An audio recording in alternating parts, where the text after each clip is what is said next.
दोस्तों, ये स्टोरी एक ऐसी स्टोरी है जिसे हम कभी भी नहीं भूल सकते। जो भी लोग आज इस मूवी को देखने वाले हैं वो सभी लोग इस मूवी को देखने के बाद वापस से पुरानी यादों में खो जाएंगे। अब आते हैं कहानी की मेन स्टोरी में।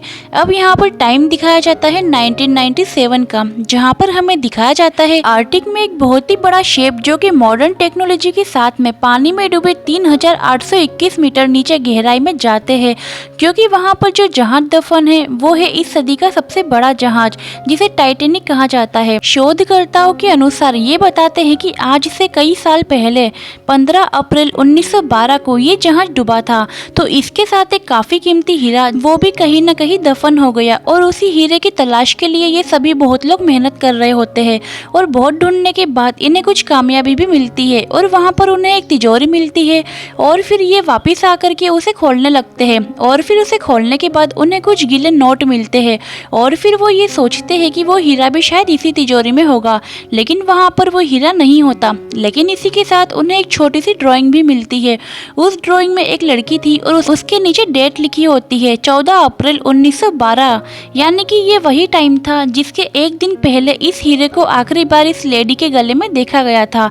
तो ये काफ़ी बड़ी न्यूज़ थी और इसके बाद में सभी न्यूज़ चैनल पर भी ये खबर दिखाई जा रही थी और वहीं पर एक बूढ़ी औरत इस न्यूज़ को देखती है जो अपनी पोती के साथ अपनी नई जिंदगी गुजार रही थी और फिर वो उससे कहती है कि मुझे इन लोगों से बात करनी है। और फिर जब वो उस बूढ़ी औरत की बात शिप के कैप्टन से करवाई जाती है तो वो उससे पूछती है कि क्या आपको हार्ट ऑफ ओशन मिल गया। तो वो लोग कहते हैं हमारी कोशिश जारी है मगर हमें अभी तक वो हीरा नहीं मिला, आप उसके बारे में कुछ जानती हो। तो वो कहती है कि हाँ, मैं उसके बारे में जानती हूँ। और फिर उसके बाद कुछ हेलीकॉप्टर की मदद से उस बूढ़ी औरत और उसकी पोती को उनके डेक पर लेकर के जाया जाता है और उस औरत का नाम है रोज डॉसन। यहाँ पर शोधकर्ता उन्हें बताते हैं कि आज से 84 साल पहले यानी कि 15 अप्रैल 1912 को टाइटैनिक जो कि इस दुनिया का सबसे मजबूत और बड़ा जहाज माना जाता है वो पानी में डूब गया और वहाँ पर रोज डॉसन को एक 3D मॉडलिंग भी दिखाई जाती है। लेकिन रोज कहती है कि एक्सप्लेन करने में काफी अच्छा है, लेकिन मैं उस दर्द को आज भी महसूस कर सकती हूँ जो मैंने उस टाइम भी महसूस किया था। और इस बात पर कैप्टन कहता है कि आप ये सारी बात हमारे साथ शेयर करना चाहोगी। अब ये कहानी पहुँचती है फ्लैशबैक में और वहाँ पर हमें रॉस की फैमिली दिखाई जाती है और वो अपनी मॉम के साथ साउथ से न्यूयॉर्क के लिए निकले होते हैं। उसके साथ उसका मंगेतर भी होता है और उसका नाम है क्लेडन।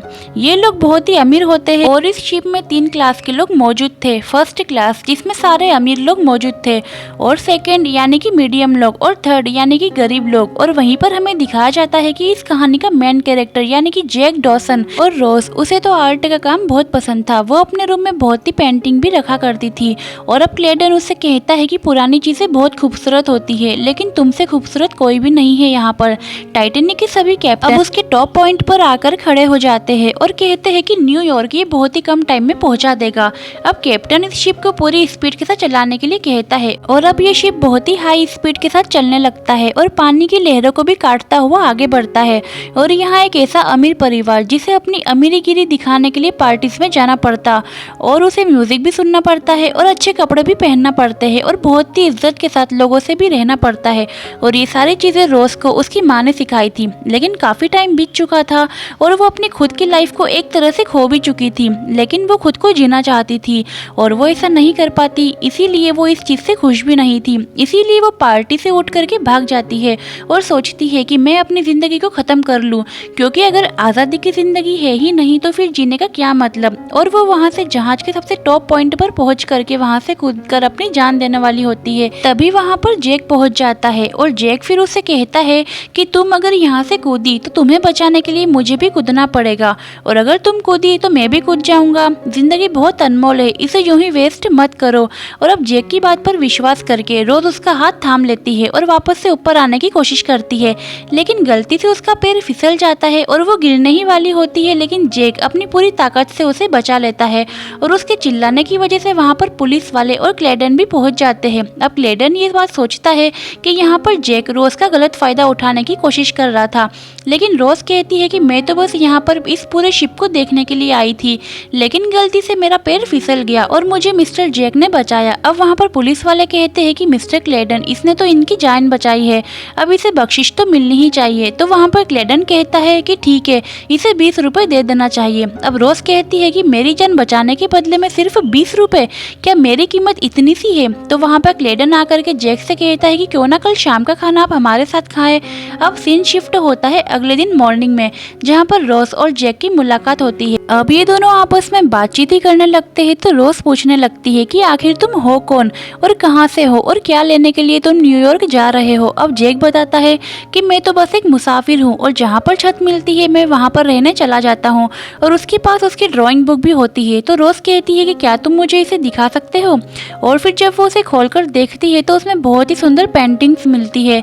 अब जैक बताता है कि पेरिस में लड़कियों को अपनी ड्राइंग करवाना बहुत अच्छा लगता है, ये एक आर्ट है और मैं एक आर्टिस्ट। और इसी के साथ अब टाइम होता है शाम का, और अब जैक तैयार होकर के फर्स्ट क्लास के अंदर खाना खाने के लिए आया होता है।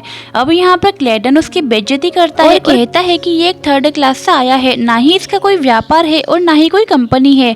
और यहाँ पर जैक कहता है कि कल तक तो मैं फुटपाथ पर था और आज आप सभी के बीच बैठ करके खाना खा रहा हूँ, और ये जिंदगी किसी भी वक्त कोई भी मोड़ ले सकती है, इसीलिए इसके हर दिन को जी भर के जीना चाहिए, हर पल महसूस करना चाहिए जो जिंदगी ने हमें दिया है। और इन सारी बातों को सुनकर वहाँ पर सभी लोग जैक से बहुत खुश हो जाते हैं, लेकिन रोज की मॉम को ये बात बिल्कुल पसंद नहीं आती। इस वजह से जैक वहाँ से जाने का डिसाइड कर लेता है, लेकिन जाने से पहले वो रोज के हाथ में कागज पकड़ाकर चला जाता है और कहता है कि मुझे 9 बजे सीढ़ियों पर आकर के मिलना, और ठीक 9 बजे रोज उससे मिलने के लिए आ जाती है। अब जैक उसे बताता है कि इन बड़े अमीर लोगों की इतनी तहजीबदार पार्टी का मुझे शौक नहीं है, मुझे तो मेरे टाइप की पार्टी पसंद है। और इसी के साथ वो दोनों थर्ड क्लास में पहुंचकर बहुत ही ज्यादा इंजॉय करने लगते हैं, बहुत डांस करते हैं और बहुत इंजॉय करते हैं। अब जैसे ही क्लेडन को ये बात पता चलती है तो बहुत गुस्सा होता है, और अब शाम को उसकी मॉम उसके पास आती है और उसे कहती है कि हम धीरे धीरे बहुत ही गरीब होते जा रहे हैं, हमारा नाम जो बहुत ही इज्जतदार है वो भी नहीं रहेगा। अगर तुमने क्लेडन से शादी नहीं की तो हम और भी ज्यादा गरीब हो जाएंगे, हम कहीं के नहीं रहेंगे, हम बहुत ही गरीब हो जाएंगे। अब इस बात पर रोज कहती है कि मैं ही कुर्बानी क्यों दूं, आप बहुत ही ज्यादा सेल्फिश हो मॉम। अब उसकी मॉम कहती है कि तुम खुद भी तो एक सेल्फिश हो जिसे अपनी फैमिली की परवाह नहीं है। अब रोज अपनी मॉम की आंसू को देख नहीं पाती, इसीलिए वो क्लेडन के साथ शादी करने के लिए राजी हो जाती है। और अगले दिन जब जैक उसे ढूंढते हुए उससे बात करने की कोशिश करता है तो रोज उसे बहुत ही बुरा भला कह देती है और फिर उसे भगा देती है और कहती है कि मुझसे मिलने की कोशिश अब मत करना, क्योंकि मेरी शादी अब क्लेडन के साथ फिक्स हो चुकी है और अब मैं तुमसे नहीं मिलना चाहती। और ये बात सुनते ही जैक को बहुत ही ज्यादा बुरा लगता है और वो फिर वहाँ से चला जाता है। लेकिन यहाँ हमें पता चलता है कि रोज को भी जैक से प्यार हो गया है और वो जैक को हर्ट भी नहीं करना चाहती थी, इसीलिए वो उससे मिलने के लिए चाहती है। जैक यहाँ पर शिप के सबसे टॉप पॉइंट पर खड़ा होता है और रोज भी वहाँ पर आ जाती है, और इसी के साथ इस मूवी का हमें सबसे आइकॉनिक सीन दिखाया जाता है जहाँ पर ये दोनों अपने हाथों को फैलाए हुए शिप के सबसे आगे खड़े होते हैं, और ये सीन अब तक का बहुत ही फेमस सीन है। अब रोज इन सारे पलों को कैद करके रखना चाहती थी, इसीलिए वो जैक से कहती है कि जो पेंटिंग तुमने उन पेरिस वाली लड़कियों की बनाई थी सेम टू सेम पेंटिंग मुझे भी चाहिए, मैं हीरा पहनना चाहती हूँ। और वो जैक कहता है कि ठीक है, कोई प्रॉब्लम नहीं है। अब रोज कहती है कि मैं सिर्फ हीरा पहनना चाहती हूँ और इसी के साथ ड्राइंग करवाना चाहती हूँ। अब जैक शर्माते हुए पेंटिंग बनाता है और वहाँ पर डेट लिखी जाती है 14 अप्रैल 1912। इस पेंटिंग के खत्म होने के बाद रोज अपना हीरा उतार के जैक को देती है और कहती है कि तुम इसे सेफ रखना। अब जैक उस हीरे को रखने के लिए तिजोरी तक पहुँचता है तो वो गलती से अपनी ड्राइंग भी उसी में रख देता है। तभी वहाँ पर किसी के आने की आहट आती है जो क्लेडन का ही आदमी था, और वो उससे बचने के लिए अब दोनों भागते हैं। अब ये पूरी शिप में भागते हैं उस इंसान से बचने के लिए, और फिर वो पहुंच जाते हैं वहाँ पर जहाँ पर सारे ट्रांसफर किए जाने वाले सामान रखे जाते हैं, और वहाँ पर एक कार भी रखी होती है। अब ये दोनों उस कार में बैठ जाते हैं और फर्स्ट टाइम वहाँ पर इन दोनों का एक सीन होता है, और ये दोनों पूरी तरह से एक दूसरे में खो जाते हैं और दोनों रोमांस करने लगते हैं। और फिर ये शिप के पॉइंट पर पहुंच जाते हैं और यहाँ पर चौकीदार भी अब उन्हें देख लेता है, लेकिन उसी टाइम उनके सामने एक बहुत ही बड़ी चट्टान आ जाती है जो बर्फ की होती है। अब वो जैसे ही वो अपने सामने बर्फ को देखते हैं तो वो जोर से चिल्ला करके बाकी सारे लोगों को कहते हैं कि शिप को मोड़ो, शिप को मोड़ो, क्योंकि अगर हम सामने गए तो उस चट्टान से टकरा जाएंगे। और अब सभी पायलट मिल करके शिप की रफ्तार को कम करने की कोशिश करते हैं और उसे घुमाने की भी कोशिश करते हैं, लेकिन स्पीड इतनी ज्यादा होती है कि उसका एक हिस्सा वहाँ पर टकरा जाता है और इस वजह से टाइटैनिक के नीचे हिस्से में पानी भरना शुरू हो जाता है। और तभी वहाँ पर शिप के सारे बड़े बड़े कैप्टन भी पहुंच जाते हैं और इसी के साथ वहाँ पर ब्लूप्रिंट को भी खोल के उसके बारे में पता लगाने की भी कोशिश करते हैं। और इधर क्लेडन आकर के पुलिस वालों को इन्फॉर्म करता है कि मेरी तिजोरी में से एक हीरा गायब है, और इसीलिए जैक और रोज को बुलाया जाता है। और जैसे ही वो दोनों उसके सामने आते हैं तो क्लेडन का आदमी उस हीरे को जैक की पॉकेट में डाल देता है और इस वजह से पुलिस जैक को पकड़कर अपने साथ ले जाती है।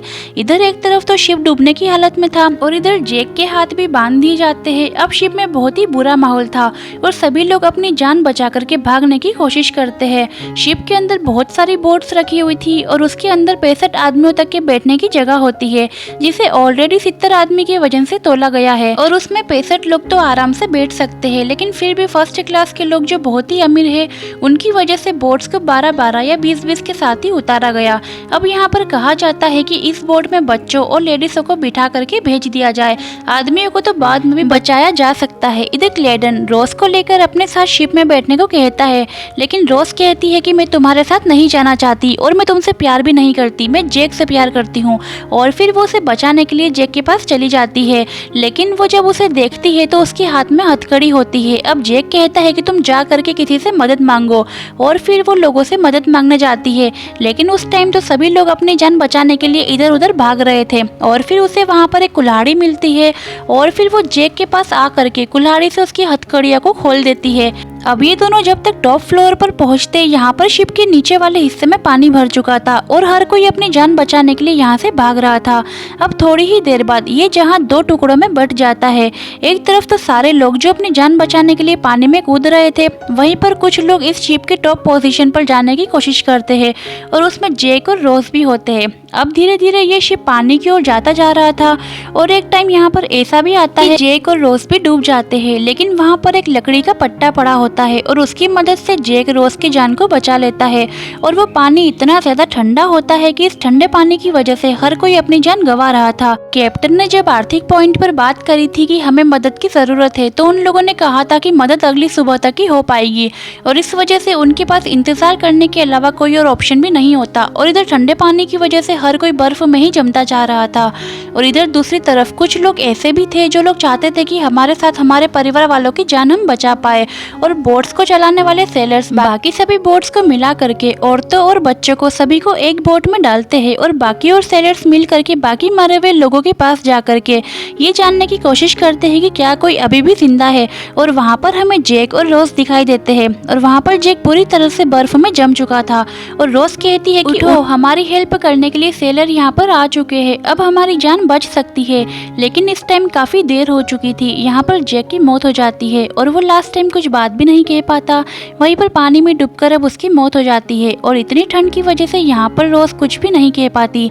जब सेलर वहाँ पर पूछते हैं कि क्या कोई जिंदा है यहाँ पर, क्या आपको हमारी मदद चाहिए, लेकिन इस टाइम रोज के गले में जान भी नहीं होती, इसीलिए वो जाने लगते हैं। तो रोज पीछे से चिल्लाती है कि कम बैक, लेकिन उसकी आवाज नहीं पहुँच पाती। इस वजह से वो सेलर उससे बहुत दूर पहुँच जाते हैं। तभी वहाँ पर रोज को एक सेलर के पास से सीटी दिखती है और वो उसे लेकर के जोर जोर से बजाने लगती है। और जब सेलर उसकी सीटी की आवाज को सुनते हैं तो वो सभी उसे बचाने के लिए उसके पास आ जाते हैं। और अब अगले दिन ये सभी लोग अपनी जान बचाते हुए न्यूयॉर्क सिटी में पहुंच जाते हैं। और इस टाइम क्लेडन रोज को ढूंढ रहा होता है, लेकिन इस टाइम रोज ने अपनी सरनेम चेंज करके रोज डॉसन कर लिया था।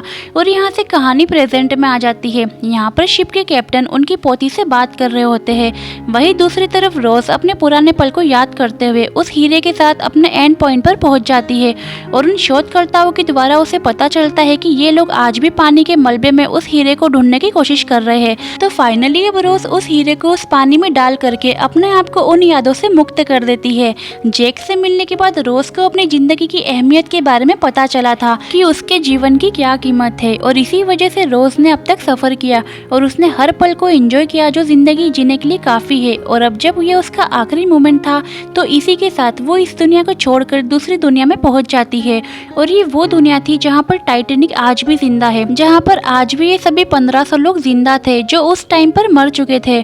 और ये वही रात के 9 बजे थे जहाँ पर जैक ने रोज का इंतजार किया था उन सीढ़ियों पर। और इसी के साथ ये मूवी यहीं पर खत्म हो जाती है। दोस्तों, इस मूवी को देखने के बाद आपको क्या फील हुआ मुझे कमेंट में जरूर बताना। और अगर आप चैनल पर नए आए हो तो सब्सक्राइब किए बिना मत जाना। मिलते हैं अगली मूवी में।